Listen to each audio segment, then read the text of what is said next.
আমার বর এত পলা কি করতে বাড়িতে নিয়ে এলো। তো বন্ধুরা আস্তে আস্তে তোমরা ঠিকই জানতে পারবে। তো হ্যালো বন্ধুরা, কেমন আছো তোমরা সবাই? আমি কৃষ্ণা, আমার ব্লগে তোমাদের অনেক ভালোবাসা। তো বন্ধুরা এখানে দুই রকম কালারের পলা আছে, একটা লাল আর একটা কফি কালারের পলা। তো বন্ধুরা আমার বর এটা দিয়ে কী করবে সেটাও তোমাদেরকে দেখিয়ে দেবো। আর এই দিকে দেখো, প্রতিদিনের মতন আমাদের গাছে কত ফুল ফুটলো। এক সাজি ফুল তোলার পরে এখনও কত ফুল গাছে আছে। তো বন্ধুরা একটা গাছেই এতটা ফুল পাওয়া যায়। আর এই দিকে দেখো আমার মেয়ে কি করছে।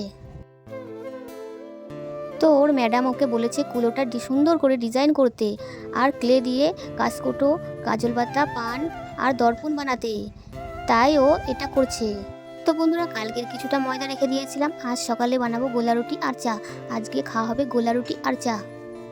আর আমি এদিকে বসে পড়েছি ময়দাটা গুলতে। ময়দাটা আগে ভালো করে গুলে নেব লবণ দিয়ে। তো বন্ধুরা আমি অত ভালো করে গোলা রুটি করতে পারি না, কিন্তু আমি লুচি আর রুটি ভালো করতে পারি। গোলা রুটি বানাতে গেলে অতটাও গোল হয় না, মোটামুটি হয়। এই দিকে দেখো বন্ধুরা আমার একটা গোলা রুটি ভাজা হয়ে গেছে, আবার একটা আমি ভাজতে বসিয়ে দিয়েছি কড়াইয়ে।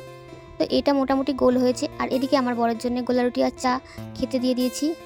তো আজকে সকালে কি খাওয়া দাওয়া হলো তো সেটা তো তোমাদের দেখিয়ে দিলাম। তো দুপুরে আজকে কী রান্না করবো চলো বন্ধুরা তোমরা দেখে নাও। তো বন্ধুরা এই প্যাকেটের মধ্যে আছে মাছ। তো কী মাছ আছে চলো তোমাদেরকে দেখিয়ে দিই। তো এই প্যাকেটের মধ্যে আছে রুই মাছ। কালকে কিছুটা সজনে ডাঁটা রেখে দিয়েছিলাম, পুরোটা রান্না করে দিই। তো আজকে রুই মাছ দিয়ে আর ডাঁটা দিয়ে আর আলু দিয়ে ঝোল করব। আর রান্না করব উস্তে আলুর তরকারি। তো পুরোটা ডাঁটা রান্না করিনি, কারণ অনেকটা বেশি হয়ে যাচ্ছিল, তাই রেখে দিয়েছিলাম। আর এই দিকে দেখো বন্ধুরা আমার মেয়ে তুলি দিয়ে কত সুন্দর কুলোটা ডিজাইন করেছে। তো বন্ধুরা ফাইনাল লুকটা তোমরা পরের ভিডিওতে দেখতে পাবে। তো আজকের ভিডিওটা এইটুকুই করলাম। তো আজকের ভিডিও তোমাদের কেমন লাগলো?